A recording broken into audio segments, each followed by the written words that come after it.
सत्संगत्वे निस्संगत्वं निस्संगत्वे निर्मोहत्वं निर्मोहत्वे निश्चलतत्वं निश्चलतत्वे जीवन्मुक्तिः पुनरपि जननं पुनरपि मरणं पुनरपि जननी जठरे शयनम् इह संसारे बहुदुस्तारे कृपया पारे पाहि मुरारे।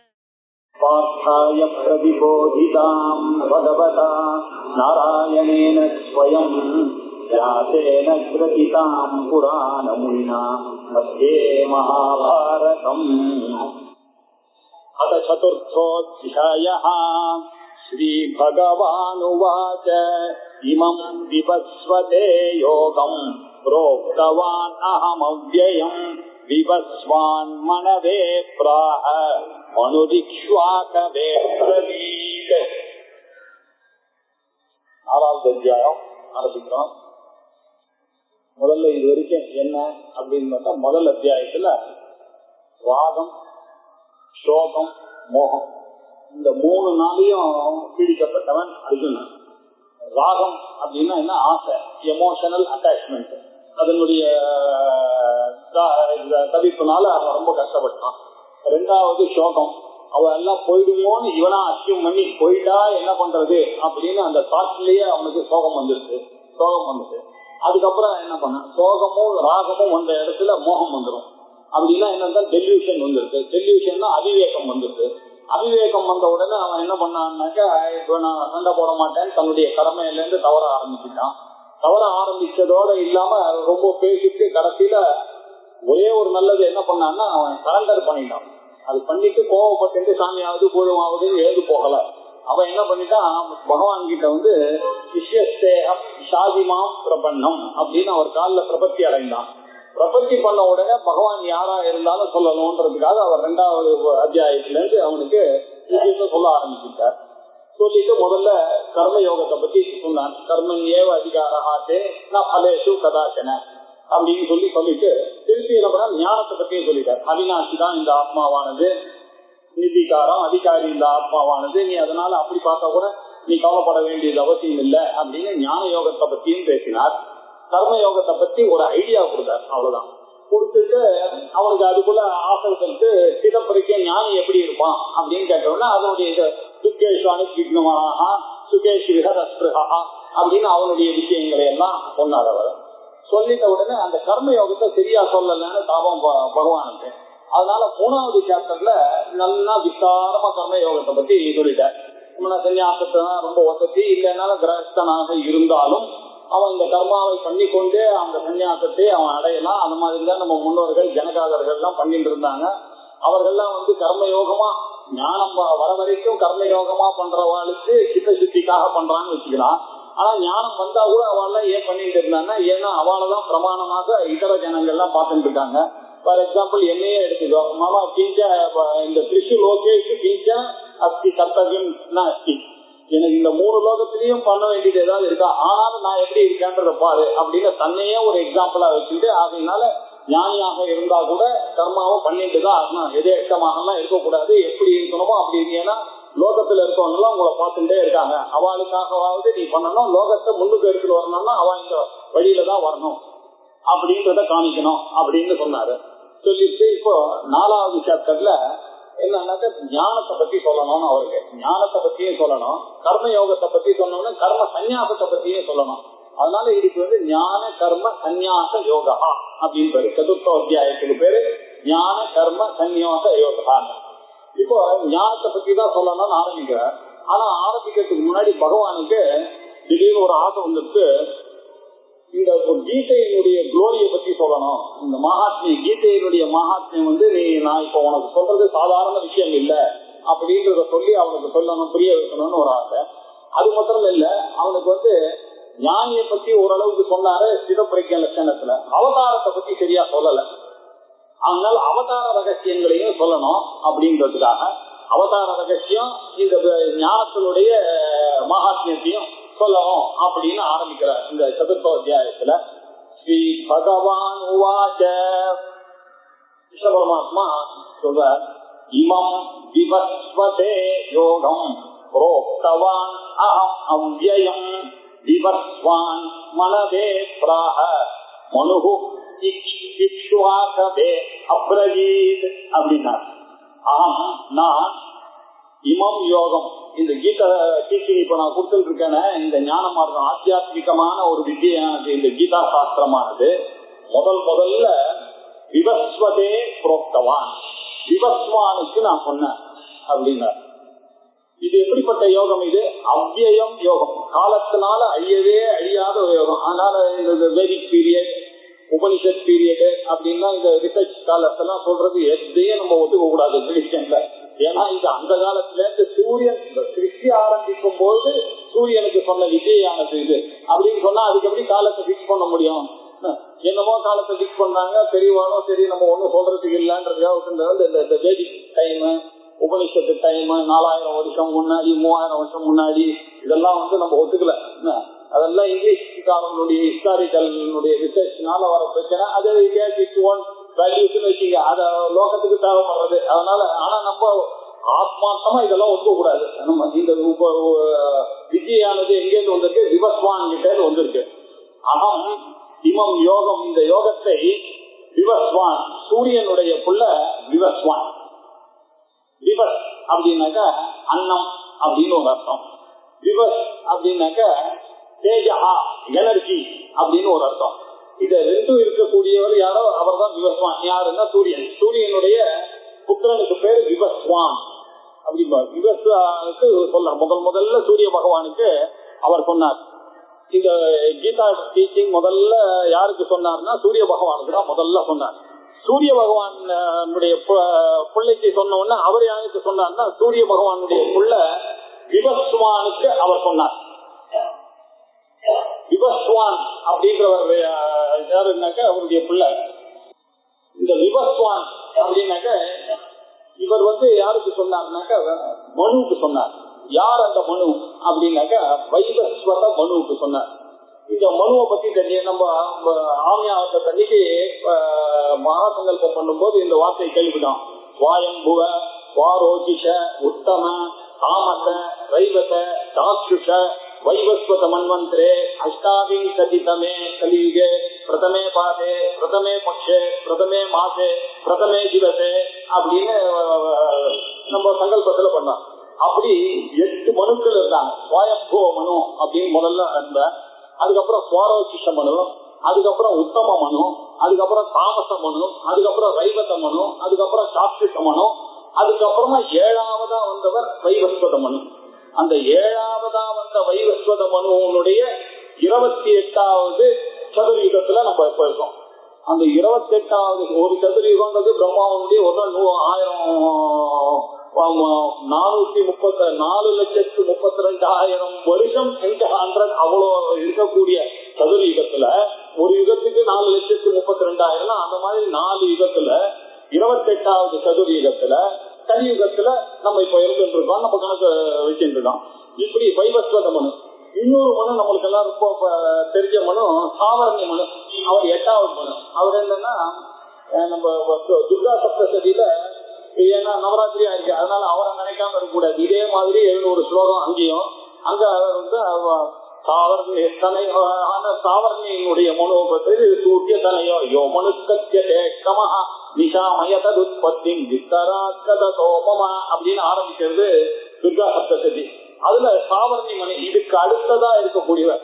அவர் என்ன, ஒரு ராஜா கிட்ட போய் ஒரு மேஜஸ்ன்னு ஒரு ரிஷி கிட்ட போய் அந்த ராஜா தன்னுடைய கஷ்டங்கள்லாம் சொல்லி ஒன்னா அவனுக்கு இந்த உபாசனை எல்லாம் கற்றுக் கொடுக்குறாரு. உபாசனை எல்லாம் கற்றுக் கொடுத்தோன்னா அவனுக்கு இன்னும் ஆசையா போகல. அவனுக்கு நல்லா இந்த ராஜ்யத்தெல்லாம் ஆளணும் அப்படின்னு ஒரு ஆசை இருந்ததுனால அவன் அதை கேட்டான். கூட ஒரு வைத்தியன் இருந்தான். அந்த வைத்தியன் என்ன பண்ணா, அவர்கிட்ட போய் எனக்கு ஞானம் தான் வேணும்னு கேட்டாரு. நீ அம்பாளுடைய மகாத்மியத்தெல்லாம் சொல்லி நீ அம்பாளை பூஜிக்கணும் அப்படின்னு சொல்லி அவன் 2 பேரும் பூஜை பண்ணி அம்பாள் பிரத்யேகமாயி அந்த வைத்தியனுக்கு அவன் கேட்டதான ஞானத்தை கொடுத்துட்டான். இந்த ராஜாவுக்கு என்ன கொடுத்தாருன்னாக்க அவனுக்கு வேண்டியது சுரதன்ற அந்த ராஜாவுக்கு நீ கேட்டதான உனக்கு போஸ்ட தரேன்னு சொல்லிட்டு அவனை 8வது மனுவா ஆக்கிட்டார், சாவர்ணி மனுவா ஆக்கிட்டார் அவரை. அப்படி இப்ப இதனுடைய சீக்வல் அங்க இருக்கு மார்க்கண்டேய புராணத்துல. இங்க இது வந்து முதல்ல வந்த அந்த மனுவுக்கு சொன்னது இது. இவ்வளவு மன்வந்தரங்கள் வந்த 28 மன்வந்தரங்கள்லாம் இப்ப ஆயிடுச்சுன்ற கணக்கெல்லாம் முன்னாடி முதல்ல சூரியனுக்கு சொல்லி, சூரியன் விவஸ்வானுக்கு சொல்லி, விவஸ்வான் மனுவுக்கு சொன்னார். விவஸ்வான் மனவே பிராக மனு இக்ஷ்வா. மனு என்ன பண்ணான், அத இக்ஷ்வாக்கு சொன்னார். இந்த இக்ஷ்வாக்கு அப்படின்றவர் தான் சூரிய வம்சத்துக்கு முதல்ல ராஜா. அவர் இந்த மனுவனுடைய மூக்குல இருந்து பிறந்தார். அப்படின்னா அவர் ஒரு தும்மினாராம், அந்த தும்மல்ல இருந்து உண்டானவர் தான் இந்த இக்ஷ்வாக்குன்றவர். இந்த இக்ஷ்வாக்குன்றவர்களுடைய வம்சத்துல வந்துதான் விக்ஷுஷி, நிமி, இப்படி இந்த மிதிலா நகரம் இவ எல்லாம், ராமர், திலீபன், அஜன், எல்லா தசரதன் எல்லாம் இந்த சூரிய வம்சத்திலிருந்து வந்தவர்கள். இப்படிப்பட்ட இக்ஷ்வாவுக்கு அவர் சொன்னார், மனு அவருக்கு சொன்னாரு. இப்படி இந்த வேதமானது எப்படி வந்திருக்குன்னா பரம்பரையா வந்திருக்கு. ஏதோ இன்னைக்கு நேற்றுக்கு வந்து இது வந்து அப்படின்னாக்க இதுதான் அதே சிருஷ்டி ஆரம்பிச்சதுல இருந்து இந்த ஆத்ம ஞானமானது இருந்துட்டே இருக்கு. ஆனா அன்னைக்கும் இதை படிச்சவா கொஞ்சம் பேர் தான், இப்பவும் இதை படிக்கிறவா கொஞ்சம் பேர் தான். 200 வருஷம் முன்னாடியும் அத்வைத சபால பண்டிதர்கள் இதே 100 பேர் தான், இன்னைக்கும் அதே 100 பேர் 50 பேர் தான். ஏன்னா இது வந்து யாரோ ஒருத்தனுக்கு தானே கிடைக்குது. எல்லா மாம்பழமும் கொட்டையும் உங்களுக்கு மரம் ஆயிடுச்சுன்னா இந்த ஊர்ல வந்து இருக்காது. ஏதோ சில மாம்பழம் தான் மாம்பழமா வரும். அப்படி இந்த ஆத்தியாத்மிக வித்யானது எல்லாருக்கும் வரா மாதிரி இல்ல, யாரோ கொஞ்சம் பேர் பூர்வ ஜென்ம புண்ணிய புஞ்ச வசாத்து இது வரவாளுக்கு தான் இப்படித்தான் வந்துட்டு இருக்கு இந்த கீதையானது. அப்படி இது விவஸ்வானுக்கு சொன்னது, விவஸ்வான் மனுவுக்கு சொன்னார், மனு இக்ஷ்வாவுக்கு சொன்னார். இப்படி இது வந்து பரம்பரையா பரம் அபரம் பரம் அபரம், மேலிருந்து கீழே, மேலிருந்து ட்ரெடிஷன்னா அப்படிதான் வரணும், மேலேருந்து கீழே மேலேருந்து கீழே தான் வரணும். நடுவுல வந்து ஒரு புதுசா ஒண்ணு ஆரம்பிக்கிற கல்ட் எல்லாம் அதெல்லாம் நிக்காது. ஏன்னா இது ட்ரெடிஷன்னா it should stand the test of time. அப்படின்னா என்ன அர்த்தம், இப்படி வரணும். இப்படி வந்த வித்யை தான் இது. ஏவம் பரம்பரா பிராப்தம் இமம் ராஜர்ஷயோ விதுஹு சகாலே நேஹ மஹதா யோகோ நஷ்ட பரந்தப. இப்படி தலைமுறையா வந்தது இந்த நாலேஜ் ஆனது.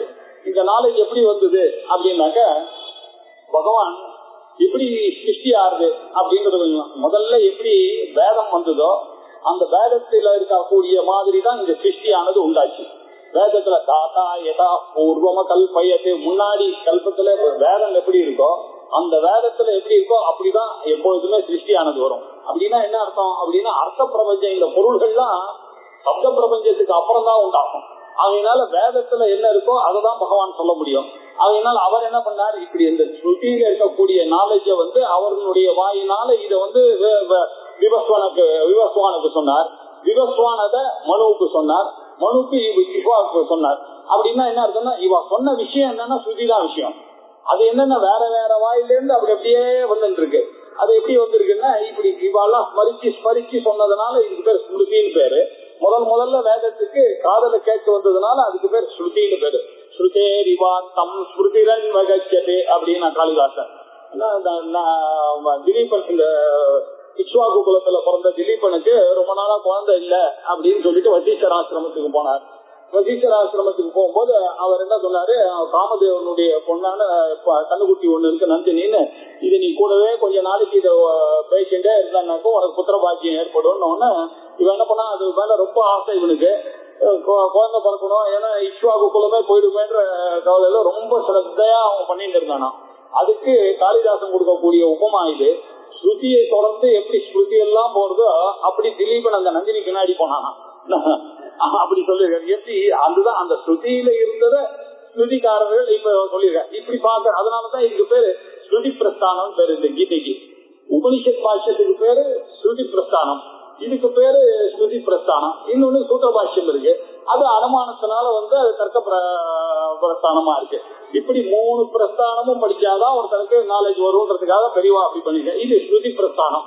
இப்படி பகவானுடைய வாயிலிருந்து விவஸ்வானுக்கு வந்து, விவஸ்வான் கிட்ட இருந்து மனுவுக்கு வந்து, மனு கிட்ட இருந்து இக்ஷ்வாவுக்கு வந்து, இப்படி பரம்பரையா வந்தது. ஏவம் பரம்பரா பிராப்தம் இமம் யோகம், இந்த ஞான யோகம் அத்தியாத்ம வித்யானது இது ராஜரிஷயோ விது ராஜானச்ச ரிஷயச்ச ராஜரிஷயா, ராஜாவாகவும் இருந்து ரிஷிகளாகவும் இருந்தவர்கள் தான் இதை தெரிஞ்சுட்டு இதை உலகத்துக்கு சொல்லணும் அப்படிங்கிறதுக்காக நிறைய நம்ம பார்த்திருக்கோம். ஜனக மகாராஜாவை பார்த்திருக்கோம், அஜாத சத்ரு பிராமணங்கள்லாம் வந்திருக்கு. நிறைய ராஜாக்கள் இதேதான் இருந்திருக்காங்க. ராஜாவாக இருந்தாலும் ராஜா ஐஸ்வர்ய சம்பத்தி இருக்கக்கூடியவர் யாரோ அவர் ராஜா. அதே மாதிரி சூக்மமான அர்த்தத்தை கண்டுபிடிச்சு வேதத்தில் இருக்கக்கூடிய சூக்மத்தை புரிந்து கொள்ளக்கூடிய சக்தி இருக்கிறவர்கள் ரிஷி. இப்படி இவர்கள் என்ன பண்ண ராஜாவாகவும் இருந்து இந்த ரிஷியினுடைய நாளை ஆத்தியாத்மிகமாகவும் இருந்தவர்கள். அதனால இவளுக்கு ராஜரிஷிகள் பேரு. இப்படி ராஜரிஷிகள்லாம் இந்த விஷயத்தை தெரிஞ்சு வச்சுட்டு இருந்து அதன் மூலமா தான் இந்த சத்திரிய பரம்பரையானது இப்படி வந்துட்டே இருக்கு. இவர் இங்க மீன் பண்றது சத்திரிய பரம்பரை. இவாளுக்கு சத்திரிய பரம்பரையை இவர் சொல்றாருன்னா இத அர்ஜுனனுக்கு சொல்றாரு, அவனுடைய பரம்பரைக்காக சொல்லியிருக்கார். இதே மாதிரி ஒரு பரம்பரை சனகர் சனதன் பிராமண பரம்பரை அதுவும் ஒண்ணு வந்திருக்கா. அவளுக்கு டீச்சிங். இந்த சத்திரியாளுக்கும் அவளுக்கு என்ன விஷயம்னா, இந்த சத்திரியனானவன் தப்பா வந்ததுன்னாக்கா இவன் சிக்ஷையெல்லாம் பண்ணியாவது இதை எடுத்து கொடுப்பான். பிராமண பரம்பரையில அவளுக்கு அந்த சான்ஸ் கிடையாது. யாரையும் சிக்கிக்க முடியாது, தண்டிக்க முடியாது. அவ இருந்து காமிக்கணும், அவ்வளவுதான். அப்படின்றதுக்காக இப்படி ஒரு பரம்பரை அப்படி ஒரு பரம்பரை ரெண்டு. ஆனா மொத்தத்துல ரெண்டு பரம்பரையிலையும் என்ன விஷயம்னா இந்த டீச்சிங் தான் ரொம்ப முக்கியம். அப்பதான் அதனாலதான் கிருஷ்ணம் ஜெகத்குரு. கிருஷ்ணனுடைய அவதாரம் வந்ததுக்கு காரணம் அவரை ஜெகத்குருவா நம்ம கம்சவை தான் இன்சிடென்டா நடந்தது. அதான் கம்ச ஜானூரமர்த்தனா நடுவுல வந்ததுதான் அவருடைய பர்பஸ் என்ன அப்படின்னு நம்ம ஒத்துட்டு இருக்காங்க. இந்த கீதையை பிரகடனப்படுத்தணும், ராஜரிஷிகள் மூலமாக பண்ணணும் அப்படின்றதுக்காக தான் அவரே யாதவ குலத்திலேயே பிறந்து ராஜவம்சத்திலேயே பிறந்து அவரே இந்த காரியத்தையும் பண்ணி கொடுத்து காமிச்சிருக்காரு. அவர் இது சொன்னாமதான் நான் இப்படி அவனுக்கு சொன்னேன், அவன் இவனுக்கு சொன்னா, திருப்பி நானும் இதே வழியில தான் உனக்கு சொல்றேன்ற அர்த்தத்துல ஏவம் பரம்பரா பிராப்தம் இமம் ராஜரிஷயோ விது. ராஜரிஷிகள்லாம் இதை அறிந்து கொண்டவர்களாக இருந்திருந்தார்கள். ஆனா இது என்ன ஆச்சுன்னா சகாலேன இக மகதா யோகோ நஷ்ட பரந்தப. இந்த யோகமானது காலேன ரொம்ப தீர்க்க காலமா, மகதா காலேன ரொம்ப தீர்க்க காலமா என்ன ஆச்சு, கொஞ்சம் கொஞ்சமா இது ஃபேட் ஆகிட்டே வந்துருக்கு. கொஞ்சம் கொஞ்சமா நஷ்டமாயிடுச்சு. இது அவ்வியம் யோகம்னு முதல்ல சொல்லியிருக்கேன். அழியாத யோகம் தான். ஆனா இப்ப என்ன ஆச்சுன்னா அழிகிற மாதிரி ஒரு ஸ்டேஜ் வந்துருக்குனாக்கா என்ன அர்த்தம், பகவான் கரெக்டா அந்த சமயத்துல வருவார், இது திருப்பி உத்தாரணம் பண்ணுவார் அப்படின்றதையும் நம்ம தெரிஞ்சுக்கணும். அப்படின்னா காலேன இங்க என்ன ஆச்சுன்னா மகதா காலேன ரொம்ப தீர்க்க காலத்தினால இந்த யோகமானது நஷ்டமாயிடுச்சு. அதனால இப்ப என்ன பண்றோம் அப்படின்றதுக்காக நான் திருப்பி உனக்கு இப்ப சொல்றேன். என்ன பரந்தப அப்படின்னு, பரந்தப பரம் அப்படியே பரான் அப்படின்னா நம்மளை விட அந்நியக்கு பேரு பரான். பறவைகள்னா இங்க எனிமின்னு அர்த்தம். எனிமிகளை ஓட ஓட விரட்டுறவன், சதிக்க செய்பவன். அதனால பரந்தபான்ற பேரு. அதனால பரந்தபா இது இந்த பரம்பரா பிராப்தமானது கொஞ்சம் கொஞ்சமா பேடாயிட்டே இருக்கு அப்படின்னு. அதனாலதான் தயேவாயம் மயா தேத்ய யோக ப்ரோக்த புராதனஹ பக்தோசி மே சகா சேதி ரகஸ்யம் ஏததுத்தமம் சஹா ஏவ அயம். அந்த யோகமானது அதுதான் இது. அயம் யோகா மயா இப்போ என்னால் உனக்கு அத்திய புரப்தா. அது உனக்கு இப்ப சொல்ல போறதுக்கு காரணம் அதுக்காக தான் சொல்றேன். இது ரொம்ப நாளா குறைஞ்சிட்டே வந்துட்டுப்பா, இது அப்படி விடக்கூடாது அப்படின்றதுக்கு. இது பரம்பரை வித்தியை, இது யாரோ என்னுடைய வித்தியை உன்னுடைய வித்தியன்னு இல்ல. அந்த காலத்துல இருந்து இது விடாம நிச்சயமாகாத கூடிய ஒரு வித்தியை இது. அதை உனக்கு இப்ப நான் சொல்றேன் அப்படின்னு சொன்னதுனால இப்ப என்னாச்சு, அவர் ஜெகத்குரு ஆயிட்டார். நம்மளுக்கு கீதையில ரொம்ப விசேஷம் என்னன்னா, மிச்ச மதத்துக்காரர்களுக்கும் நமக்கும் ஒரு வித்தியாசம் இருக்கு. அவெல்லாம் பகவானுடைய வார்த்தைன்ற ஒரு பக்தியில கீதையை ரொம்ப வசதியா தலையில கொண்டாடுறான். நம்ம என்ன பண்றோம்னாக்க உபனிஷத்துல இருக்கக்கூடிய வித்தியை, உபனிஷத்துலயும் பிருகதாரண்யத்து உபனிஷத்துல இருக்கக்கூடிய வித்தியை எங்களுக்கு இந்த கிருஷ்ண பரமாத்மா சொன்னதுனால அவர் என்ன ஆயிட்டாரு, எங்களுக்கு குரு ஆயிட்டார், ரொம்ப பர்சனலா ஆயிட்டாரு. ஆனா எச்சதேவே பராபக்தி ததா தேவே ததா குரவ் அப்படின்னு எங்களுக்குதான் பக்தி ஜாஸ்தி அந்த கிருஷ்ணர் மேல. ஏன்னா எனக்கு வேண்டிய அளவுக்கு இவர் எடுத்துட்டு வந்து கொடுத்துருக்காரோ இல்லையா. அதனால அத்வைதிகளுக்கு எல்லாம் இந்த கீதையானது ஏன் ரொம்ப வசதினா, இது பரம்பரையா வந்தக்கூடிய அந்த வித்தியை எனக்கு சொல்லிக் கொடுக்கக்கூடிய குரு. அதனாலதான் அவருக்கு ஜெகத்குருன்னு பட்டத்தை நம்ம கொடுத்துருக்கோம். வசுதேவ சுதம் தேவம் கம்சஜானூரமர்ஜனம் தேவகி பரமானந்தம் கிருஷ்ணம் வந்தே ஜெகத்குரு. அதனால ஜெகத்குருவா நம்ம ஏத்துட்டு இருக்கிறதுக்கு காரணம் என்னன்னா இந்த உபனிஷத்தினுடைய வித்தியை படிக்கிறது தான் எல்லாருக்கும் முக்கியம். அதுக்காக அந்த அத்தியாத்ம வித்தியை அவர் சொல்றதுனால இதுதான், அதுக்காக தான் உனக்கு நான் இந்த யோகத்தை சொல்றேன். புரோக்தஹா, இது எப்படிப்பட்ட யோகம்னா புராதனஹா, இது ரொம்ப நாள ஸ்ருதி காலத்திலிருந்து இது வந்துட்டே இருக்கு. எல்லாம் ரிஷிகள்லாம் பண்ணிட்ட காலத்துல இருந்து அது விவஸ்வானுக்கு போய் விவஸ்வான்ல இருந்து மனுக்கு போய் இன்னி வரைக்கும் 2016 அக்டோபர் மாசம் வரைக்கும் இது வந்துட்டு இருக்குது. இது புராதனமான வித்யை, இது புராதனஹா. அது சரி, ஏன் என்ன சூஸ் பண்ணீங்க அந்த புராதனமான வித்யைன்னா? ரெண்டு காரணம். எப்போ இவன் பிரபத்தி பண்ணிட்ட சிஷ்யஸ்தேகம் ஷாதிமாம் பிரபன்னம் அப்படின்னு சொல்லி அவரை சிஷ்யரா அவன் காலில் ஊழ்ந்ததுனால இப்ப என்ன ஆச்சு, குரு ஹேஸ் நோ சாய்ஸ், அவர் சொல்லித்தான் ஆகணும் யார் சிஷ்யனா. ஒண்ணு. ரெண்டாவது, யார் கேட்கிறாளோ அவளுக்கு நான் அப்ருஷ்டாய கதாச்சன அப்படின்னு எல்லா இதுலயும் கீதையிலையும் பின்னாடி போய் சொல்லக்கூடாது. கேட்காதவனுக்கு எதையுமே சொல்லக்கூடாது, கேட்கணும். எதுவா இருந்தாலும் குருவை போய் கேட்டாதான் அவர் சொல்லணும். ஏன்னாக்க கேட்காம கொடுக்கக்கூடிய வித்தியை சோபிக்காது, அவனுக்கு தெரியாது இல்லையா அதனுடைய வேல்யூ. நானா போய் தலையில கட்டினா இவர் ஏமாந்தவன் என் தலையில கட்டுறாரு, இது இவருக்கு யாரும் சொல்லிக் கொடுக்கறதுக்கு ஆள் இல்லைன்னு நினைப்பான் அவன். அதனால கேட்கற வரைக்கும் வெயிட் பண்ணணும். அவன் கேட்ட உடனே தான் தெரிஞ்ச உடனே அவனுக்கு தானா புரிய ஆரம்பிக்கும்.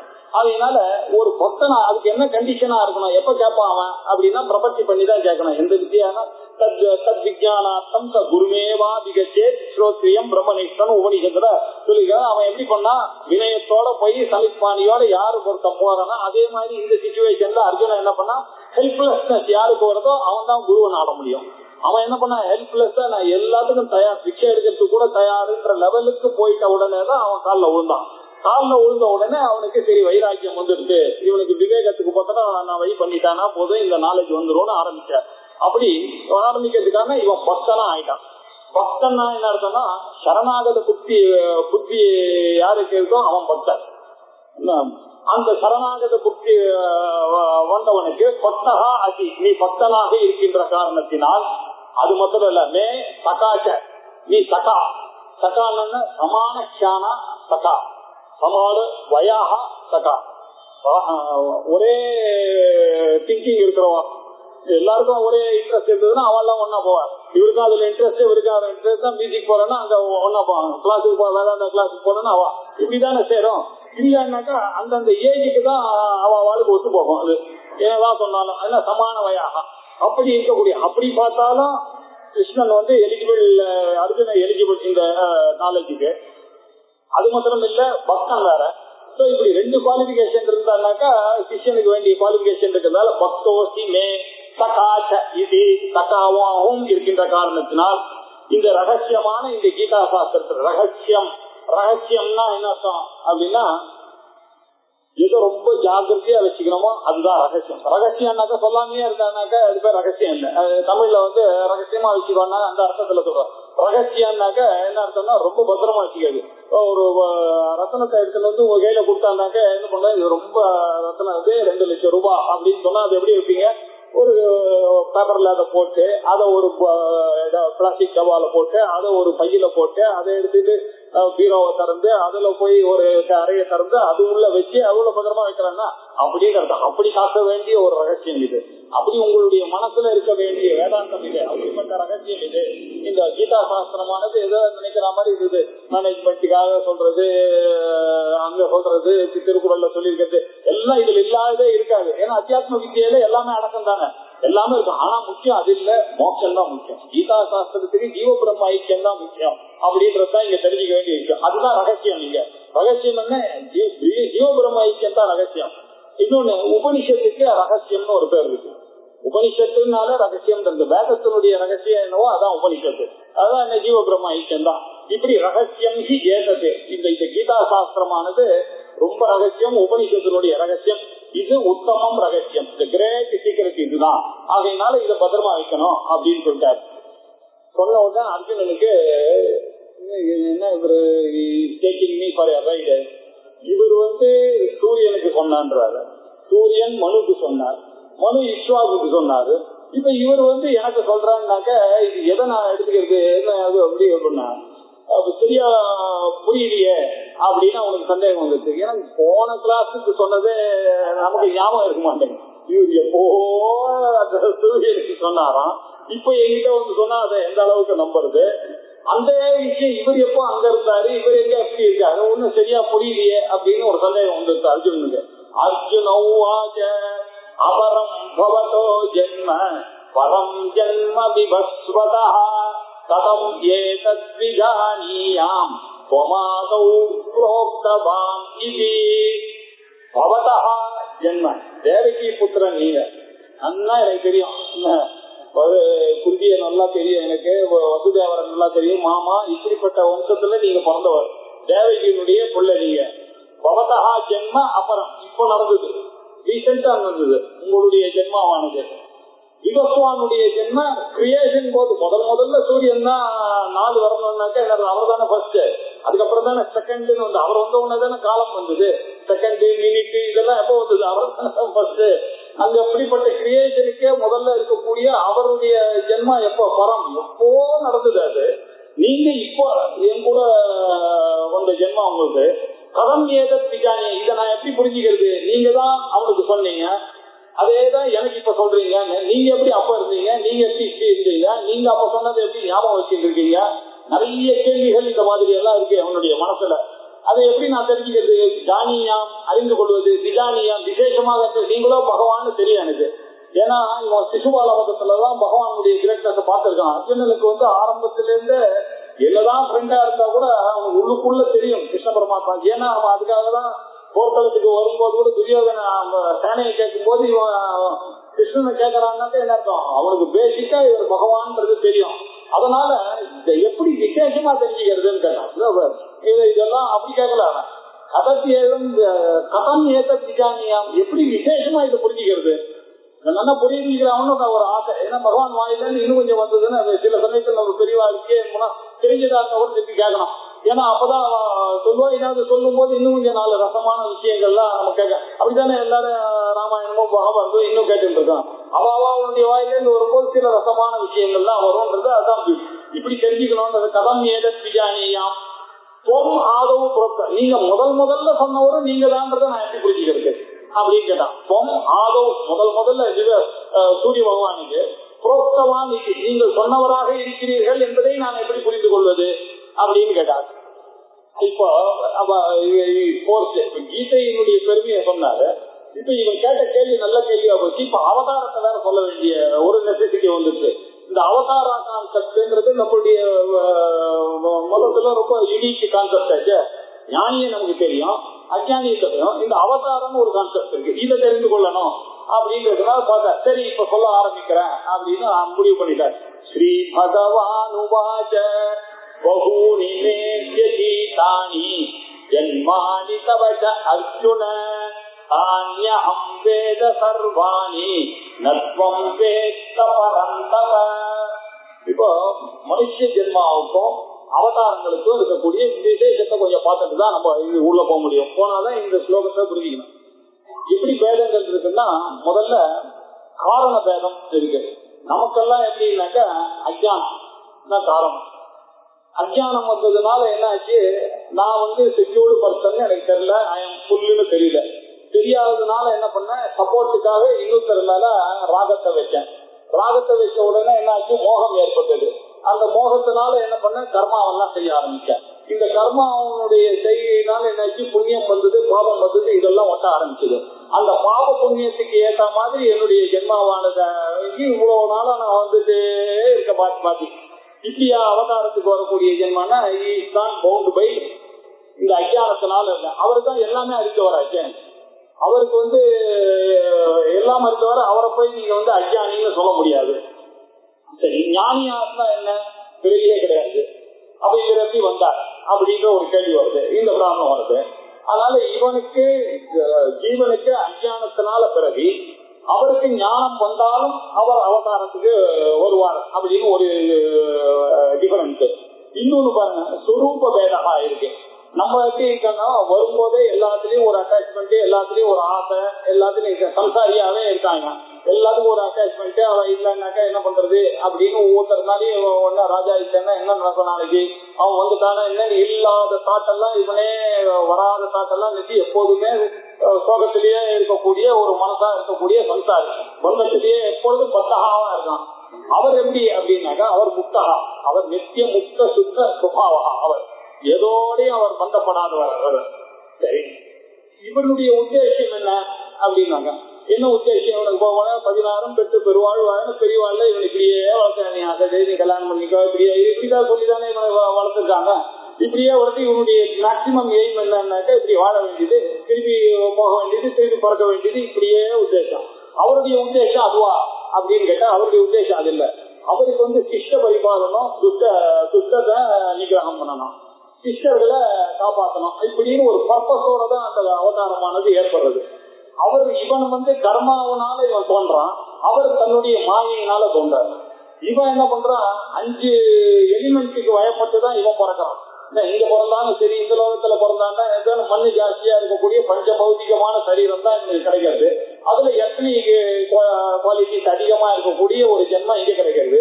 சொர்க்கத்துக்கு போனான்னா அங்க என்ன கிடைக்கிறதுன்னா அம்மயமான ஒரு சரீரம், அங்க வாட்டரியா இருக்கக்கூடிய பிரதானமா இருக்கக்கூடிய, ஆனாலும் அங்கேயும் பஞ்சபூதங்களுடைய சம்பந்தம் இருக்கு. இப்படி மேல போனான்னாக்க வித்யுத் லோகத்துக்கு போனான்னா தேஜோமயமான ஒரு சரீரம் இப்படி கிடைக்கிறது. ஏன்னா இவனுடைய கர்மாவானது எக்ஸாஸ்ட் ஆகணும்னா இவனுடைய சூக்ஷ்ம சரீரமானது போய்தான் ஆகணும். சூக்ஷ்ம சரீரம் போனோம்னா அதுக்கு ஒரு மீடியம் வேணும். அந்த மீடியம் எப்படி வரணும்னாக்க இந்த லோகத்துக்கு இந்த மீடியம், அந்த லோகத்துக்கு இந்த மீடியம். அவருக்கு எந்த மீடியமும் தேவையில்லை அவருக்கு. அதனால அவர் என்ன பண்ணாரு, மாயா தானே வருவாரு. ஏன்னா அவருடைய கண்ட்ரோல்ல தான் இந்த பஞ்சபூதங்களே இருக்கு. பஞ்சபூதங்கள் எதிர்பார்க்காத வரக்கூடியதான ஒரு சரீரம் தான் அவருடைய சரீரம். அதுக்கு பேர் தான் அவதாரம்னு பேரு. இப்படி இந்த அவதாரங்கள்லாம் எப்படின்றது சரியா புரிந்து கொள்ள முடியாத ஒரு விஷயமா இருக்கு. இது எப்படி புரிஞ்சுக்கணும் அப்படின்னாக்க வெறும் ஸ்ருதியினாலையும் ஸ்மிருதியினாலையும் மாத்திரம் தான் இது புரிஞ்சிக்க முடியும். யார் அவதாரம் யாரு புரிஞ்சுக்கிறது, யாருமே புரிஞ்சு கொள்ளவே முடியாது. அவர் எப்படி வந்திருக்காங்க, இது ஸ்ருதி தான் நமக்கு பேசிக். ஸ்ருதி இல்லாதாக்க நமக்கு அவதாரம்ன்றதே நமக்கு கான்செப்டே புரிந்து கொள்ள முடியாது. ஏன்னாக்கா நம்ம பகவானையும் நிறைய சித்தி பண்ற பகவானையும் பார்த்திருக்கோம், நிறைய சித்தி பண்ணாத சித்தி பண்ற அரக்கர்களையும் பார்த்திருக்கோம். இந்திரஜித் இருக்கான்னு வச்சுங்க, அவன் சண்டை போடும் போது எங்க வேணாலும் நின்று சண்டை போடுற மாதிரி அவனுக்கு பவர்லாம் இருக்கு. அப்ப அவனும் அவதாரமா அப்படின்னு அந்த சந்தேகம் வந்துடும் நமக்கு. பகவான் லீல பண்ணாருனாக்கா அது தெரியுது. அவர் என்ன பண்ணாரு, அமாவாசையை வரவேற்பாரு, இதுவும் பண்ணாரு. சோ இந்த லீலையை வைத்து கொண்டு புரிஞ்சுக்கணும்னு நினைச்சா அங்கேயும் கன்ஃபியூஷன் இருக்கு நமக்கு. இந்திரஜித்துக்கும் விஷயங்கள்லாம் இருக்கு. இவர் எப்படி அப்போ இவருடைய இது பண்ணதா ஸ்ருதி ஒண்ணுதான் பேசிக் நமக்கு. ஸ்ருதியில சொல்லியிருக்கு இதெல்லாம் அவதாரங்கள்னு. அந்த ஸ்ருதியிலையும் பாருங்க, மத்திய அவதாரம் இருக்கு, கூர்ம அவதாரம் இருக்கு, வர அவதாரம் இருக்கு, எவ்வளையோ அவதாரங்கள் இருந்தா கூட நம்ம இன்னி வரைக்கும் ஏன் ஃபாலோ பண்ணிட்டு இருக்கோம், ராமாவதாரத்தையும் கிருஷ்ணாவதாரத்தையும் முதல்ல தலையில தூக்கி வச்சுட்டு இருக்கோம்ன்றதை யோசிச்சு பார்த்தோம்னாங்க இது ரெண்டுத்திலயுமே டீச்சிங் இருக்கு. ராமர் என்ன பண்ணாரு, டீச்சிங் அவர் இருந்து காமிச்சார் எல்லாரையும். ஏன்னா அவர் மனுஷனா பிறந்து வர்றார். அந்த மனுஷனா ஏன் பிறந்தார் அப்படின்னாக்கா அதுக்கும் நமக்கு பின்னாடி ஸ்ருதி நமக்கு எடுத்து கொடுக்கறது. அவன் ராவணன் என்ன பண்ணிட்டான், ஒரு வரத்தை வாங்கிட்டான் பரமசிவன் கிட்ட இருந்து. மனுஷங்களால எனக்கு எப்படி வரத்துக்கு சான்ஸே கிடையாது, ஐ ஆம் தி பிகெஸ்ட் மேன், எனக்கு ஈக்குவலா ஒரு மனுஷனால வர முடியாதுன்ற தைரியத்துல அவன் என்ன பண்ணான்னா மனுஷனை தவிர யாராலையும் எனக்கு எண்டு வரக்கூடாதுன்னு கேட்டவனா கொடுத்தாரு. இப்போ இருக்கிற ஒரே சாய்ஸ் என்ன, மனுஷனா வந்துதான் அவனை கொல்லணும்னா அவதாரத்தினுடைய காரியம் என்ன, சிஷ்ட பரிபாலனம் பண்ணணும், துஷ்ட நிகிரகம் பண்ணணும். துஷ்ட நிகிரகம் சிஷ்ட பரிபாலனம் பண்ணா அவர் எப்படி பிறக்கணும் அப்படின்னாக்க மனுஷனா தான் பிறக்கணும். ஏன்னா அங்கதான் அவனுடைய வீக் பாயிண்ட் இருக்கு. அதனால அவரே அந்த சுதந்திரமா ஒரு ஜென்மாவே எடுத்துக்கொள்ளக்கூடிய ஒரு கெப்பாசிட்டி அவருக்கு இருக்கு. அவர் நம்மள மாதிரி 10 மாசம் கர்ப்பவாசம் எல்லாம் எடுத்து பிறக்க வேண்டிய அவசியம் இல்லை அப்படின்றது தெரியறதுக்காக அந்த பாயசம் மூலமா அவர் பிறந்தாரு அப்படின்னு சொல்றேன். இங்கேயும் தேவகியினுடைய கதையிலையும் கிருஷ்ண பரமாத்மாவுடைய பர்த்தம் நீங்க பாத்தீங்கன்னா அப்படியெல்லாம் வந்த மாதிரி தெரியல. அவரை பாட்டுக்கு நேரம் இவருக்கு பிறந்த குழந்தை வேற, அங்கிருந்து இங்க மாற்றி வச்சா இப்படி. அதனால அவர் தானா இஷ்டமா சுதந்திரமாகவே அவரால் இந்த உலகத்துக்கு ஒரு காரியத்துக்காக வர முடியும்.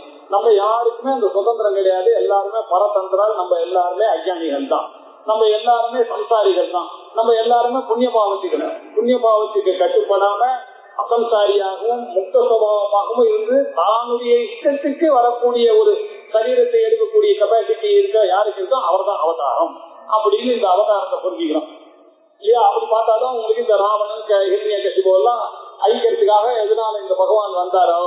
இந்த இரண்டு கசிபு இல்லாத மரத்தெல்லாம் கட்டி வச்சுட்டு இருக்காங்க.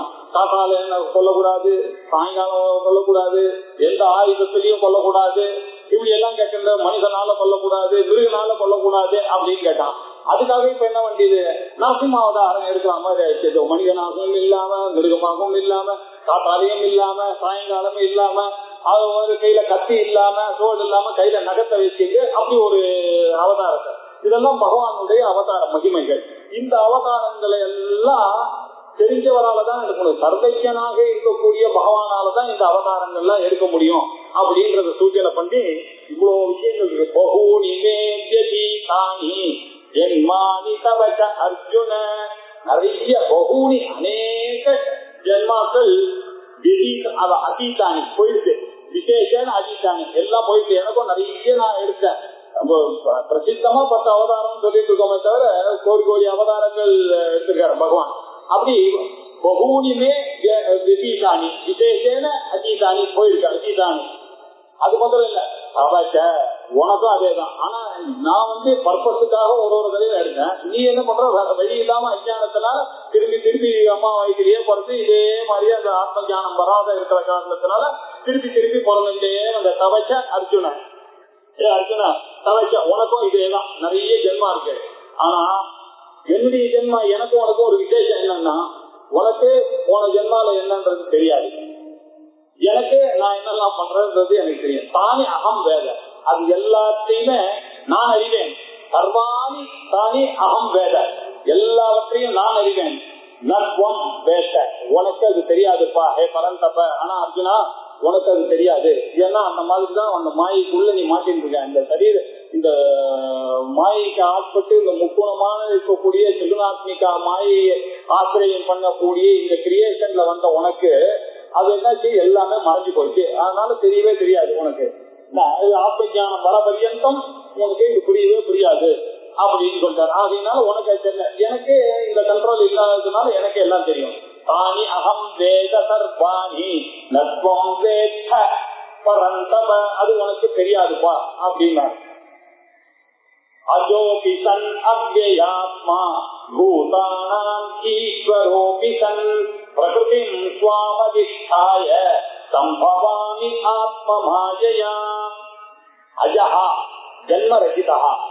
உங்களுக்கு எல்லாம் எல்லாருக்கும் டேட் ஆஃப் பர்த் உண்டு. அவதாரத்துக்கு டேட் ஆஃப் பர்த் எல்லாம் நீங்க கேட்க முடியாது. நான் விவசானுக்கும் சொல்லுவேன், இக்ஷ்வாக்குக்கும் சொல்லுவேன், உனக்கும் சொல்லுவேன், நாளைக்கும் வருவேன். என்ன நீ பிக்ஸ் பண்ண முடியாது. அஜஹா அப்படி எனக்கு பிறவின்றதே கிடையாது. அஜோ பிசன் அஜனாகவே இருந்து கொண்டு, அது மாத்திரம் அவ்யய ஆத்மா எனக்கு அவ்யயா, இது அழிவுன்றதே எனக்கு கிடையாது. ஜராமரண வர்ஜிதா, இது ஜென்மரகிதா, ஜராமரண வர்ஜிதாவா இருந்து கொண்டு பூதானாம் ஈஸ்வரா, ஈஸ்வர சக்தியோட சுதந்திரமாக நான் இருக்கேன். உங்களை மாதிரி I am not bound by other factors. நம்ம இங்க இருக்கணும்னாக்க என்னுடைய கை மேக்சிமம் உலகம் போகும். அந்த மாதிரி எல்லாம் கனெக்ஷன் பகவானுக்கு கிடையாது. அவரா வேணும்னா கையை நீட்டாம இருந்தா, அவரா வேணும்னாக்க நீட்டுவார். எவ்வளவு வேணும்னாலும் அவருக்கு it's not bound by this rules and regulations. நான் வச்சிருந்தாக்க மாங்காய் கீழே போட்டேன்னா மாமரம் தான் வரும், வேற எதுவும் வராதுன்னு அடிச்சு சொல்லுவேன். அவருக்கு அந்த மாதிரி இல்ல, என்ன வேணாலும் கொண்டாரு மரத்துல இருந்து இல்லையா. அவருடைய சுதந்திரமான பவர்ஸ் இருக்கிறதுனால அவருடைய விஷயம் வேற. அதனால நான் கண்ட்ரோலராக ஈஸ்வரா, நான் எல்லா சம்பத்துடன் கூடின ஈஸ்வர சக்தியோட கூடிட்டு இருக்கேன். சுதந்திரனாக இருக்கிறேன், மாஸ்டராக இருக்கிறேன், அஜகாவா இருக்கிறேன், அவ்யய ஆத்மாவாக இருக்கிறேன். இந்த பூதங்களை எல்லாம் கண்ட்ரோலராகவும் நான் இருக்கிறேன். பூதானாம் ஈஸ்வரா தன்.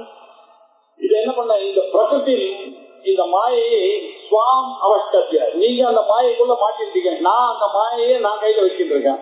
ஸ்வாம் அதிஷ்டாய, அந்த பிரகிருதி மாயைய நான் வச்சுட்டு எல்லா மேட்டரையும் என் கையில வச்சுட்டு இருக்கேன். நீங்க மேட்டருக்குள்ள மேட்டரா இருக்கிறதுனால அவசப்பட்டு இருக்கீங்க. நான் இதை வச்சு ஸ்பிரிட்டா இருக்கிறதுனால அந்த மேட்டருக்கு தாண்டி இருக்கேன். நான் அப்படி இருந்து சம்பவாமி ஆத்ம மாயா, நானே மாயையா உண்டாக்கி கொள்கிறேன். உங்களை மாதிரி ஒரு அவசியத்துக்குனால வேற வழி இல்லாம பிறக்கல. நான் ஆத்ம மாயையா, மாயையான்னா ஈஸ்வர மாயையா நான் பிறகு எடுத்துட்டு வந்திருக்கேன் உனக்கு அப்படின்னு அவனுக்கு புரிய வைக்கிறேன். அதனாலதான் உனக்கு இந்த நாலேஜ கொடுக்குறேன் அப்படின்னு. சரி, இப்படி நீங்க வரீங்க, எப்போ வருவீங்க அப்படின்னு அவனுக்கு மனசுறேன். அதுக்கு சொல்றாரு, யதா யதா ஹி தர்மஸ்ய கிளானிர்பவதி பாரத அப்யுத்தானம் அதர்மஸ்ய ததாத்மானம் ஸ்ருஜாம்யஹம். யதா யதா எப்பப்போ தர்மஸ்ய கிளானி பவதி, தர்மத்துக்கு ஹானி வருதோ அப்பதான் பவதி பாரத. அது மாத்திரம் இல்ல, நல்லா வெயிட் பண்ணிட்டே இருப்பேன், எப்போ எனக்கு தேவையோ வரணும். இது நம்மளுடைய உடம்பு கூட பாருங்க, இந்த நம்ம கிட்ட இருக்கக்கூடிய இம்யூன் சிஸ்டம் எல்லாம் பாத்தீங்கன்னா தானே இப்ப என் கண்ணுல ஒரு தூசி விழுந்துன்னு வச்சுங்க, அது வரைக்கும் ஒன்றும் ப்ராப்ளம் வந்ததுன்னா தானே அது என்ன பண்ண எங்கிட்டயே இருக்கிற இம்யூனிட்டி சிஸ்டத்துல கரெக்டா அந்த கண்ணீரை வர வச்சு அதை பண்ணுவான். அதே மாதிரி மூக்குல ஏதாவது ஒண்ணு வந்துச்சுன்னா நானே கரெக்டா தும்முவேன், நானே இஷ்டத்துக்கு தும்மலாம் முடியாது. அப்படின்னா நம்மளுக்குள்ளேயே எங்கெல்லாம் அதர்மம் வரதோ வேற, அது தர்மம் எல்லா சிஸ்டமும் இன்பில்ட் எல்லா இடத்துலயும் நம்மளுடைய பாடியிலயும் அப்படிதான் பண்ணிருக்காரு பகவான். அதே மாதிரிதான் இந்த உலகத்திலயும் எப்பப்போ இந்த பிரச்சனை வருதோ அப்ப அதர்மமானது தர்மமானது கீழமானதோ அப்போ அந்த சிஸ்டத்தை சரிப்படுத்துறதுக்கு அவரே வருவார். அப்படிதான் நம்ம உடம்புல எப்படி இருக்கோ அதே தானே இங்கேயும் அப்படித்தானே, இங்க சிஸ்டம் எப்படி இருக்கோ அதே மாதிரிதான். எதா எதா பிரச்சனை வருதோ அப்பதானே என்னுடைய கண்ணில் தண்ணி வருது, இல்லைன்னாக்கா வர மாட்டேன். எனக்கு எப்போ தும்மல் வருது எப்போ வருதுன்னா அதனாலதான் நம்ம டாக்டருங்களா கொடுக்குதுன்னா இம்யூனைசேஷன் தான் ரொம்ப முக்கியம் அப்படின்னா. அதே மாதிரியே வந்து அந்த காலத்துல எல்லாம் சர்டிபிகேட் இல்லாம பசங்க எல்லாம் வேலை பார்த்தால வந்து இருந்துங்க. எப்ப பார்த்தாலும் கோல்டு மாத்திரை போடுறது ஸ்பீச்சிங்கு இதெல்லாம் நம்ம பார்த்துருக்கோமா. இப்ப பாருங்க எல்லாம் சிட்டியில வளர்க்கப்படுறது, ஏன்னா அந்த இம்யூன் சிஸ்டம் வந்து சரியா இல்லை, சரியா வளர்க்கப்பட்ட நேச்சுரலாக அந்த காலத்துல எல்லாருமே வளர்ந்த மாதிரி இருந்ததுனால இந்த ப்ராப்ளங்கள்லாம் இல்லாம இருந்தாங்க. அதனால எப்பப்ப எப்படி தெரியறதோ நம்ம உடம்புக்கு அதே மாதிரிதான் இந்த காஸ்மிக் லெவல்லையும் இந்த பாடி லெவல்ல என்னென்ன இருக்கோ, இந்த பிண்டாண்டத்துல என்னெல்லாம் இருக்கோ அதெல்லாம் பிரம்மாண்டத்திலயும் இருக்கும். இந்த பிரம்மாண்டத்துல தர்மமானது எங்க எல்லாம் க்ஷீணம் ஆகுதோ எதா எதாகி தர்மத்திய கிளானிகி பவதி ஏ பாரத அதா அப்பொழுதெல்லாம் அப்பொழுதெல்லாம் அதர்மத்திய அபியுத்தானம், அதர்மமானது உத்பவம் அபியுத்தானம் ஓவர் ஷேடோ ஆகி மேல வரும் பொழுது அப்ப நான் என்ன பண்ணேன், ரிஜாமி அகம், நான் என்னை தானே உண்டு பண்ணிக் கொள்கிறேன். சிருஷ்டி பண்றதுன்னா ரிஜாமி, அது இது சிருஷ்டித்துக் கொள்கிறேன். நம்மளுடைய சிருஷ்டியெல்லாம் பேசான அது நான் என்னுடைய நட்சத்திரத்தையோ என்னுடைய டேட் ஆஃப் பர்த்தையோ நான் டிசைட் பண்ணல, ஆனா பகவானுக்கு அவர் டிசைட் பண்றார். அதனாலதான் இந்த அவதாரத்தை புரிஞ்சுக்கணும், அவரே டிசைட் பண்றார் டேட் ஆஃப் பர்த். ஆத்மா அகம் ஆத்மானம் சிருஜாமி அப்படின்னாரு. எப்படி சிருஜாமி ஆச்சாரியார் பாஷ்யம் மாயையா மாயையா செஞ்சாங்க. மாயதான் அவருடைய மெட்டீரியல் காசு, நமக்கு மெட்டீரியல் காசு புண்ணியத்தை பார்த்துதான். அவர் மெட்டீரியல் காசு இல்லாம எப்படி வரும் அப்படின்னு கேட்டா அவர் எப்படி வந்தாருன்னா மாயதான் அவருடைய மெட்டீரியல் காசு, அப்படி வந்தாரு. ஏன் தர்மத்தை ரச்சனம் பண்ணணுன்றதுக்காக. அதனால்தான் வேதத்துல தர்மே சர்வம் பிரதிஷ்டிதம் தஸ்மாத் தர்மம் பரமம் வதந்தி அப்படின்னு நாராயண உபநிஷத்துல தர்மம் தான் வசதி. அந்த தர்மம் எப்போ பாதிக்கப்படுறதோ அப்ப பார்த்துட்டு சும்மா இருக்க மாட்டார் பகவான். அந்த சமயத்துல இந்த அதர்மம் வந்து தலை தூக்கும் போது கரெக்டா நம்மளுடைய உடம்புல எப்படி இம்யூனைசேஷன் சிஸ்டம் வரதோ அதே மாதிரி பகவானும் தர்மத்துக்கு கிளானி வந்தது ஆனால் அவரும் வந்துடுவார் அப்படின்னு சொன்னார்.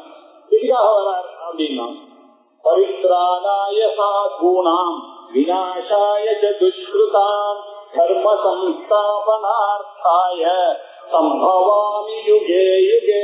ரொம்ப பிரசித்தமான ஸ்லோகம். தர்மத்தை உண்டு பண்ணாங்க, நீ என்ன பண்ண தர்மத்தை தானே உண்டு பண்ண, அது என்னத்துக்கு சாதுக்குள்ள வச்சுட்டு தர்மம் எப்படி உண்டாகும் அப்படின்னு ஒரு சந்தேகம் வரும். நம்ம லோகத்திலேயே இதுக்கு ஒரு திருஷ்டாந்தம் பண்ணணும். ஒரு சயின்டிஸ்ட ப்ரமோட் பண்ணோம்னா நீங்க சயின்ஸை ப்ரமோட் பண்ணோம்னா என்ன சொன்னோம், நீங்க சயின்டிஸ்ட் எல்லாம் கூப்பிட்டு அவளுக்கு வச்சு அவளுக்கு போர்வையெல்லாம் போட்டாதான் அவளுக்கு ஒரு உற்சாகம் கொடுத்தாதான் அந்த சயின்ஸ் டெவலப் ஆகும். ஒரு மியூசிஷியன் இருக்காருன்னா அவளை நீங்க கௌரவப்படுத்தினா என்ன ஆகும், அவன் இன்னும் ஒரு 100-150 கீர்த்தனை பாடுவாங்க. புரதரதாசத்து பாட ஆரம்பிப்பாங்க, தீட்சிதர் ஊட்ட கீர்த்தனை எல்லாம் வரும், இல்ல தியாகராஜர்லாம் நமக்கு வந்துட்டு இருக்குன்னா என்ன அர்த்தம், இப்படி இந்த மியூசிஷியன் எல்லாம் நம்ம உற்சாகப்படுத்த நமக்கு என்ன அர்த்தம், அந்த பொக்கிஷன் எல்லாம் நமக்கு கிடைக்கிறது. அப்படின்னா இதுல மியூசிஷியனை நீங்க உற்சாகப்படுத்தினா மியூசிக் வளர்றது, சயின்டிஸ்ட உற்சாகப்படுத்தினீங்கன்னாங்க சயின்ஸ் வளர்றது. தர்மத்தை உற்சாகம் பண்ண யார பண்ணா, தார்மீகமாக இருக்கிறவர்களை நான் உற்சாகம் பண்ணணும். தார்மீகமானவர்கள் இந்த தர்மமானது வளரும். அதனால பரித்ராணாய சாதுனாம், இந்த சாதுவா இருக்க தர்மோ ரட்சதி ரட்சிதான்னா, தர்மம் எப்படி தார்மிக புருஷா ரட்சனேன தர்மஹா ரட்சிதோ போவது இல்லையா? தார்மிக புருஷர்களை நீங்க ரட்சணம் பண்ணீங்கன்னாக்கா அவரை வாங்க ஓஹோன்னு நீங்க பண்ணாதான் அவருடைய தர்மமானது வளரும் எல்லாரும் இல்லையா? நிறைய இந்த லௌகிக்கத்தில் கூட நம்ம நிறைய இந்த டொனேஷன்ல வாங்குறதான்னு வச்சுங்க, அவருக்கு தர்மாத்மா பெரிய பெரிய பேட்டெல்லாம் கொடுத்தாதான் அவர் கொஞ்சம் போடுவாரு இல்ல, அவர் கொஞ்சம் நீங்க உற்சாகப்படுத்தினாதான் அது லோகத்துல இது சகஜம் தானே இல்ல? இப்படி எல்லாம் சொன்ன நீங்க இல்லாம எங்களுக்கு என்ன, நீங்க தான் எங்களுக்கு இந்த சபை நடக்கிறதுன்னா அதுக்காக சொன்னாதான் இது லோகத்துல பார்த்திருக்கோம். ஒரு காரியம் நடக்கணுமே ஆனால் அதை பண்றவர்களை உற்சாகப்படுத்துறதுன்றது நமக்கு தெரிஞ்ச பட்சம். அதனால இந்த தார்மீகமான இவர்களை ரட்சணம் பண்றதுனால என்ன தர்மமானது ரட்சக்கப்படும். பரித்ராணம் அப்படின்னாக்க சரணம் அப்படின்னாக்க நீங்குவது, சரணம்னா கிராஸ் பண்றது, பரித்ராணம்னா சாதுக்களை காப்பாற்றணும் அப்படின்னு அவர்கள் பிராபலத்தில் இருக்கிறவர்களை நம்ம காப்பாற்றணும், பரித்ராணம் பண்ணணும். பரி அப்படின்றது உபசரிக்கும், அதெல்லாம் நன்றாக சாதுக்களை நன்றாக நீங்க ரட்சிச்சீர்களே ஆனால் தர்மமானது ரட்சிக்கப்படும். சுஷ்கிருதாம் அதார்மிக புருஷர்கள் ஜாஸ்தி ஆயிட்டாங்கன்னாக்க அவளுக்கு சிக்ஷை வேற பண்ணி ஆகணும். அந்த சிக்ஷையானது யாரு பண்ணணும்? சத்திரியனாலதான் அதை பண்ண முடியும் இல்ல. சாமதான பேத தண்டான 4 மெத்தட்ல அவனுக்கு எல்லா உரிமையும் இருக்கு. ஆனா பிராமணனுக்கு அதெல்லாம் கிடையாது. நீங்க எடுத்து சொல்றதோட அவ்வளவுதான். நீங்க தண்டனை எல்லாம் கொடுக்க முடியாது. நீங்க யாராவது நாட்டு பிடிச்சா அவனை பிடிச்ச போலீஸ் ஸ்டேஷன்ல விடலாம், அவ்வளவுதான். நீங்க எல்லாம் அடிக்க முடியாது. ஆனா போலீஸ் ஸ்டாஃபுக்கு அந்த ரைட் இருக்கு, அவனுக்கு தான் சத்திரியனுக்கு அந்த ரைட் இருக்கு, உனக்கு ரைட் இல்ல. அப்படி இருக்கக்கூடிய அவர்களுக்கு துஷ்கிருதம் பண்ணாங்க யாரு அதார்மிகமா இருக்கா அவளை வினாசாய ஏதாவது ஒரு மெத்தட். வினாசாயன்னா நாட் எலிமினேஷன் எடுத்துக்க வேண்டாம், என்ன எப்படி பண்ணணுமோ அப்படி எடுத்துக்கணும். வினாசாயன்னா அவனுடைய அந்த கெட்டல் புத்தி போற வரைக்கும் அவருடைய பொறுப்பு. வினாசாயக்கு துஷ்கிருதம் அது முதல்ல இல்ல. அப்படி பண்ணீங்கன்னா என்ன? தர்ம சம்ஸ்தாபனார்த்தாய, இந்த தர்மத்தை சம்ஸ்தாபனம் பண்ணணும்னா என்ன அர்த்தம்? நம்ம இப்ப இங்க வளர்றோம்னா ஆச்சாரியால் என்ன பண்ணாரு, 72 மதங்களை கண்டனம் பண்ணி இந்த வழக்கெல்லாம் பண்றதுனாலதான் இன்னைக்கு ஸ்ரீராமநவமியும் ஜென்மாஷ்டமியும் நம்ம கொண்டாடிட்டு இருக்கோம்னா அவர் அதெல்லாம் பண்ணி வச்சுட்டு போனதுனாலதான் அந்த ரட்சணை அவர் பண்ணிட்டு போயிட்டாரு. அப்போ இந்த பாஷ்யங்கள்லாம் எழுதி இதர பதங்கள்லாம் நல்லா கண்டனம் பண்ணி இந்த பிலாசபியானது ஊர்ல இருக்க மாதிரி பண்ணிட்டு போனதுனால இன்னைக்கு நம்ம அனுபவிச்சுட்டு இருக்கோம். இதுல எல்லா அவதாரத்தை விட நான் ஏற்கனவே சொன்ன மாதிரி ராமருக்கு கிருஷ்ணருக்கு எல்லாம் இதனால நிறைய தர்மங்கள் டீச்சிங் நிறைய இருக்கு. அதனாலதான் அவர் குரு, அவர் ஜெகத்குருவா ஏத்துட்டு இருக்கோம். நம்ம ராமரும் சீச ராமாயணத்துல யோக வசிஷ்டன்ற கிரந்தத்துல நிறைய விஷயங்கள் வேதாந்தத்துக்கு இருக்கு. இவரு கீதையிலயும் வேதாந்த விஷயங்கள்லாம் இவ 2 பேருமே ஒரே காரியம் தான் பண்ணிருக்காங்க. யோசிச்சு பாத்தீங்கன்னா ஆக தர்ம சம்ஸ்தாபனார்த்தாய, இந்த தர்மத்தை ஸ்தாபனம் பண்றதுக்காக வந்த அவதாரங்கள் தான் இந்த ராமகிருஷ்ணாதி அவதாரங்கள். இப்படி நானே சம்பவாமி யுகேயுக, நானே என்ன ஒரு யுகத்திலேயே யுகேயுகன்னா பிரதியுகம் எவ்ரி டைம் அப்படின்னு அர்த்தம். யுகேயுகன்னா அந்த யுகத்துல இருந்து இந்த யுகத்துல அப்படி இருக்குவாங்க. யுகேயுகன்றது ஒரு பிரேஸ் அவ்வளவு. பிரதியுகம் நான் அப்பப்போ நான் ஒரு சம்பவாமி நான் வருகிறேன் அப்படின்னு. ஜென்ம கர்மசமே திவ்யம் ஏவம் யோகேதி தத்வதா யத்வா தேஹம் புனர்ஜன்ம நைதி மாமேதி தோர்ஜுன. இப்ப கீதையினுடைய ரகசியம், அவதார மகிமை, இதெல்லாம் நம்ம எதுக்கு தெரிஞ்சுக்கணும் அப்படின்னா இதுதான் நம்மளுடைய ஆத்தியாத்ம வித்தியைக்கு ரொம்ப முக்கியமான செயல். இதெல்லாம் நீங்க தெரிஞ்சீங்கன்னா நிறைய பேருக்கு இது புரியறது இல்ல. இதுக்கெல்லாம் பதில் சொல்றாரு. இது படிச்சானாக்கா என்ன ஆகும்? நீங்க ராமாயணம் படிச்சானாக்கா, மகாபாரதம் படிச்சா, வேதம் படிச்சானாக்கா என்ன ஆகும் அப்படின்னு கேட்கிறாங்க இல்லையா? இவர் பதில் சொல்றாரு, இந்த ஜென்ம கர்மசமே திவ்யம், என்னுடைய ஜென்மா இந்த மாயிகமான இந்த சரீரத்தை நீங்க தெரிஞ்சுக்கிறதுனால என்ன தெரியுதுன்னா உங்களுடைய பிரம்மத்தை பத்தி நீங்க தெரிஞ்சுக்கிறீங்க. இத உங்களை பத்தி நீங்க தெரிஞ்சுக்கிறீங்க.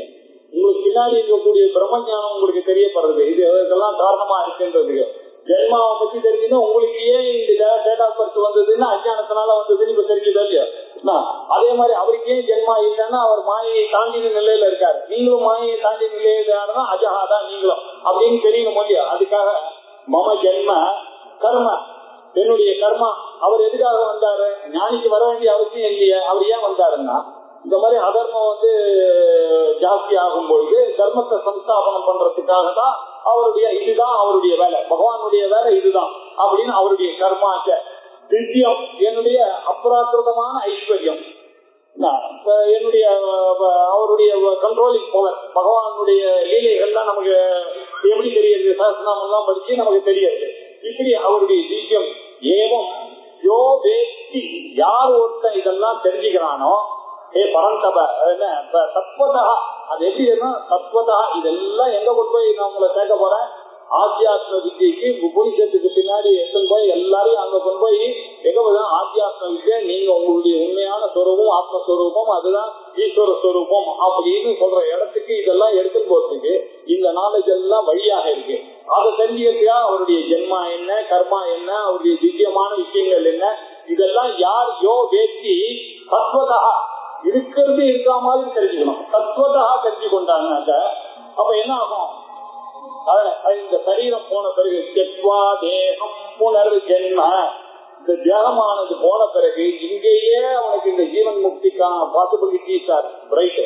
அப்படி இருக்கும் பொழுது இந்த தேகத்தை அவன் தியாகம் பண்ண பிறகு புனர்ஜென்ம ஏற்றி திருப்பியும் ஒரு தடவை அம்மா அவனுடைய வயசுல வரமாட்டான். அதனாலதான் இதெல்லாம் தான் சீக்கிரம். வெறும் ஜீவ பிரம்ம ஐக்கியத்தை படிக்கணும்னா உங்களுக்கு அந்த கரணை சுத்தி வரணும். அந்த கரணை சுத்தி வரணும்னா இந்த அவதார மகிமை, கீதையினுடைய சாஸ்திரம், அந்த உபனிஷத்தினுடைய மகிமை, வேதத்தினுடைய மகிமை, இது எல்லாமே தெரிஞ்சுட்டு கொண்டு இருக்கணும். இப்படி யாரு தெரிந்து கொண்டு இந்த தேகத்தை தியாகம் பண்ணிக்கிறானோ அவனுக்கு புனர்ஜென்ம ஏற்றி, அவன் இன்னொரு தடவை அம்மா அவனுடைய வயசுல அவன் பழக்கத்துல இதுவே கடமே ஜென்மனி வேதாந்தமா வந்துடுறது இல்லையா? புனர்ஜென்ம ஏற்றி அப்படின்னா என்ன அர்த்தம்? மாமேற்றி, அவன் என்னையே அடையறான். என்னுடைய கீதையை படிச்சான், கீதையை படிச்சு 18வது சாப்டர் முடிகிற காலத்துல அவன் நானாவே ஆயிடுவான். அவன் மாமேற்றி என்னதான் அவன் அடையறான்? பிரம்மே ஆயிரும். பிரம்மவிக்கு பிரம்ம யோகி. மிச்ச நாலேஜ் எல்லாம் அப்படி கிடையாது.